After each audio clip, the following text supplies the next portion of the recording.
네가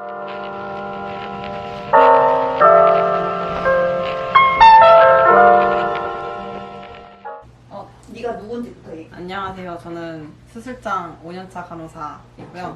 오늘은 우리 이 곰돌이에게 인계를 주는 방식으로 한번 인계 스타일을 해볼까 합니다. 수술장은 다른 부서와 다르게 인계 스타일이 조금 여러 가지로 나눠지는데 이제 두 가지 유형이 있어요. 스크럽이 있고 서큘레이팅이 있는데 스크럽이 스크럽에게 인계를 줄 때, 서큘레이팅이 서큘레이팅한테 인계를 줄 때 두 가지로 나눠 설명을 해보려고 합니다. 첫 번째 스크럽은 보통 저희 병원 같은 경우에는 아는 사람에게 인계를 주는 거기 때문에 이 스크럽도 모두가 이 수술 진행 상황을 알고 있어요. 그래서 보통 특이 사항만 얘기해 줍니다. 그래서 예를 들어서 오늘 신장이식 수술을 예를 들어서 한번 인계를 해볼 텐데, 신장이식 같은 경우에는 일단은 기본적으로 공간을 먼저 확보를 하고 그 다음에 신장에 연결할 게 동맥, 정맥, 요관이 있겠죠. 이 요관 요 세 개를 연결한다고 생각했을 때 지금 정맥까지 연결했고 이제 두 개만 연결을 하면 돼. 이제 그리고 요번에 뭐 새로 들어온 기구가 있어서 이거를 사용하면 될 것 같아. 이런 식으로 되게 간단하게 문장 한 두세 가지로 인계가 끝나고 있습니다. 그리고 이제 두 번째는 서큘레이팅 인계인데, 서큘레이팅을 보통 인계를 줄 때는 이 수술을 모르는 사람이 와서 바꿔줄 때와 아는 사람이 와서 바꿔줄 때가 달라져요. 아는 사람이 와서 바꿔줄 때에는 조금 더 심플하게 가고 있어요. 예를 들어서 똑같이 일단 수술 진행 상황을 먼저 얘기를 해주고 그 다음에 이 환자가 갖고 있는 감염력, 예를 들어서 VR이나 MRSA 등등 혈액 감염인지 접촉 감염인지 어떤 표준주의 그런 거를 먼저 얘기를 해주고 그 다음에는 혈액이 어떤 게 있는지, 뭐 수술 같은 경우에는 사실 수혈을 하는 경우들이 은근히 잦아요. 특히 이식 같은 경우에 신장 이식은 잘 안 하는데 간 이식이나 다른 이식 같은 경우에 혈액을 쓰는 경우가 많아서 혈액 종류별로 지금 진행 상황을 얘기를 해주는 거고, 환자가 가지고 있는 물품이 있어요. 보통 이런 신장 이식, 간 이식 이런 수술들은 면역 억제제를 가지고 오는데 이 면역 억제제 그리고 또는 이 혈류 순환을 도와주는 약들이 같이 와요. 그런 것들이 어디까지 썼는지 그런 걸 인계를 해주고, 그 다음에 네 번째로 지금 사용하고 있는 물품, 기구 세트, 그 다음에 우리가 PRN이라고 해서 쓸지 안 쓸지 모르지만 갖고 있는 그런 물품들, 그거를 갖고 있고, 그 다음에 이 환자가 중환자실을 갈 건데 연락이 됐는지 안 됐는지부터 그 다음에 앞으로 쓸 장비까지 보통 인계를 주도록 됩니다. 근데 이제 간단하게 예를 들어서 신장이식 같은 경우에는 우리 병원에서 진행을 하고 있는 거에 의하면, 예를 들어서 지금 정맥까지 연결을 했다고 치면 아는 사람이 오면 지금 정맥까지 했고 지금 혈액이 요 정도 썼고 약 여기 있고 가방이라고 해서 이제 물품이 들어있는 건데 가방 여기 있고 아직 ICU는 전화를 안 했어. 갔다 올게. 이러면서 이제 나가요. 얘 진짜 간단하게 인계를 주는 상황인 거고, 이제 모르는 사람이 왔다 라고 하면은 우리 지금 정맥 먼저 연결했고 이제 동맥하고 요관을 연결해 줄 건데 아마 동맥까지 연결을 해주면 따뜻한 물이 필요할 거야. 따뜻한 물을 밖에서 전자레인지 돌려가지고 부어주면 되고, 지금 혈액은 뭐 PLRBC 2개 올라와 있는 거 있고 아직 마취까지 요구하지 않았어. 약물은 시뮬렉트 이미 아까 마취한테 주고 기록까지 다 해놨으니까 신경 쓸 필요 없어. 기구는 세트 요게 나와 있고 요거는 우리가 직접 닦아야 되는 거라서 마이크로 한 거니까 좀 주의해 줬으면 좋겠어. 그리고 백은 여기 있고 요관 연결할 때 이제 ICU 전화를 해주면 되거든. 그리고 이제 중환자실 나가니까 나갈 때 피부 상태 꼭 다시 한번 확인해 주도록 하면 될 것 같아. 요 정도? 그리고 앞으로 쓸 실은 내가 여기다 준비해놨으니까 스크럽에 달라고 하면 주면 돼. 이렇게 보통 인계를 주고 있어. 수술을 하는 게 이제 예를 들어서 다음 수술이 있는 경우에는 다음 수술은 무슨 수술 진행할 거고, 만약에 집도의가 바뀌는 경우라면은 누구에게 전화를 해서 확인을 해보면 된다든가, 아니면은 다음 수술에 쓸 물품 어디 준비되어 있는지, 그리고 스크럽이 다 알고 있는 상황이라든지. 왜냐면 우리는 모르는 사람을 데리고 보통 스크럽이 수술을 진행을 할 수가 있어요. 아바타시를 시키는 거죠. 자, 저기 뭐가 있으니까 그걸 가져와. 자, 나가서 오른쪽을 보면은 장이 있는데 위에서 두 번째 칸에 안쪽으로 손을 넣어보면은 왼쪽에 뭐가 있을 거야. 뭘 그걸 가져와. 이런 식으로 물품이 너무너무 다양해서 그런 위치들을 스크럽이 보통 조정해서 수술을 하고 있어요. 그래서 인계를 할 때는 항상 스크럽이 알고 있는지가 중요하고, 그리고 사실상 둘 중 한 명만 완벽하면 돌아가는 게 수술이다 보니까 스크럽이나 서큘레이팅 둘 중에 한 명만.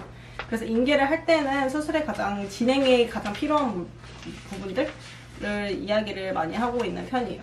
그래서 아까 예시로 들었던 것처럼 그렇게 필수적인 물품이나 아니면은 이 환자만의 특이사항, 그다음에 혈액, 약물, 그다음에 기구 요거 중심으로 인계를 주고 있습니다. 따로 인계장은 없고 구두로 보통 인계가 진행되고 카운트 시트지 정도가 있는데 카운트 시트지가 동그라미 쳐놓은 거여서 별 의미가 없어요. 그냥 보면 되는 거라서 별로 그거를 인계를 주진 않고 있어요. 그리고 전산도 사실은 전산은 우리 공통적으로 수술실에서 이용하는 거고 미리 그 시작할 때 기록을 해놓기 때문에 따로 인계를 주지 않습니다. 이 정도 있어요. 우린 인계장이 따로 없으니까요. 오케이. 자, 안녕하세요. 저는 어린이병원 몇 년 차죠? 4년 차 간호사고요. 저희는 저번 영상에서도 알려드렸듯이 그 비대면 인계를 하는 방식으로 해서 요새는 인계를 잘 하지 않아요.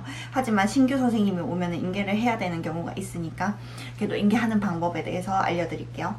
일단 저의 인계장은요, 제가 셀프로 신규 때 만든 그 인계장을 쓰고 있어요. 그래서 데이, 나이트 뭐 이런 식으로 해가지고 그 듀티 때 해야 될 일들이 여기 투두 해가지고 시간마다 쫙 이렇게 정리돼 있죠.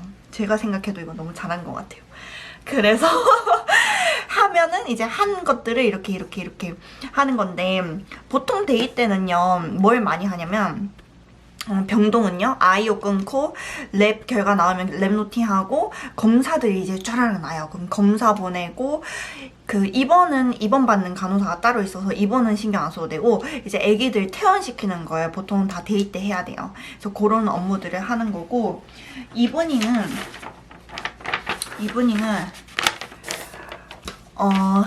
다음날을 준비하는 게 거의 많은 것 같아요. 그래서 다음날 이기로도 보면서 이제 다음날 검사 있는 거 이런 것들 준비하고, 그리고 환자들 당연히 상태 체크하고, 내일 수술할 거 있으면 수술 체크하고, 약간 그런 것들 하는 거고요. 그래서 내일 태어날 애 있으면 또 태어날 애들 체크하고, 뭐 그런 것들을 하고 있어요, 주로. 그리고 나이트 이제 약살 거 저희는 3A 거까지는 준비해주거든요. 그래서 그런 것들 준비해주고, 네뷸라이저 하는 애들 있으면 또 챙겨놓고, 그래서 이브닝 잡은 보통 이제 내일을 준비하는 잡이고요.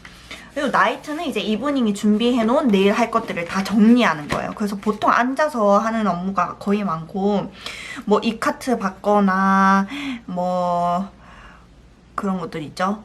뭐 인턴 노트에 뭐 인턴이 뭐 해야 될 것들 작성하거나, 식사 발행하고, 뭐 처치 끊고, 이런 아주 업무적인 것들 주로 하고요. 나이트 때는 할 일이 거의 없는 경우도 있어가지고 이렇게 인계장을 보시면은 뭐 이름도 안 적혀 있는 경우도 있어요. 요런 인계 스타일이고, 보통은 이제 저희는 제일 많이 오는 애들이 모야모야 뇌신경센터다 보니까 모야모야 요런 애들이 많이 와요. 그러면은 이제 보통 인계를 한다 그러면은 저희는 시간 순서대로 인계를 해요. 그래서 예를 들어서 얘가 뭐 오늘 아침에 갑자기 그 TIA라고 해가지고 허열 증상이 왔다.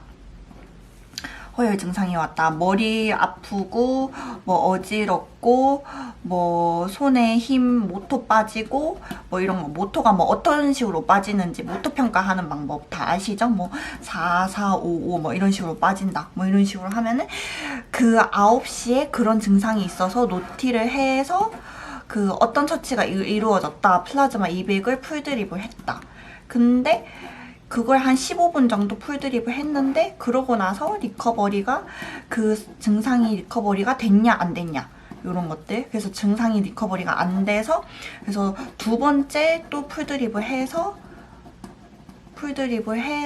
또 리커버리가 안 돼서, 안 됐다? 뭐 됐으면 좋은 거고, 안 돼서 뭐 다시 뭐 CT를 찍고, 그래서 뭐 결국에 뇌압이 높아진 소견이 보여서 마니토를 쓰고, 뭐 이런 식으로 시간 순서대로 인계를 하는 편이에요. 그래서 이런 인계들을 요새 비대면으로 하다 보니까 이거를 그냥 리마인더에 그냥 이대로 쭉 적어놔요. 그러면 그걸 보고 이제 환자 파악을 하고 서로 이제 궁금한 것들만 물어보는 스타일인 거죠, 요새. 그래서 만약에 3시에 인계를 한다 그러면은 3시 5분 안에 끝나는 이유가, 그냥 이거를 환파할 때 그냥 다 우리가 일을 할 때 요약 정보에 다 적어놔요. 그러면은 이제 일을 할 때 물론 내가 더 바빠지는 건 있지만 인계 시간이 줄어들어서 퇴근을 좀 빨리 할 수 있다는 점, 그런 장점이 있는 것 같아요. 그래서 저희는 이런 식으로 인계를 합니다. 끝!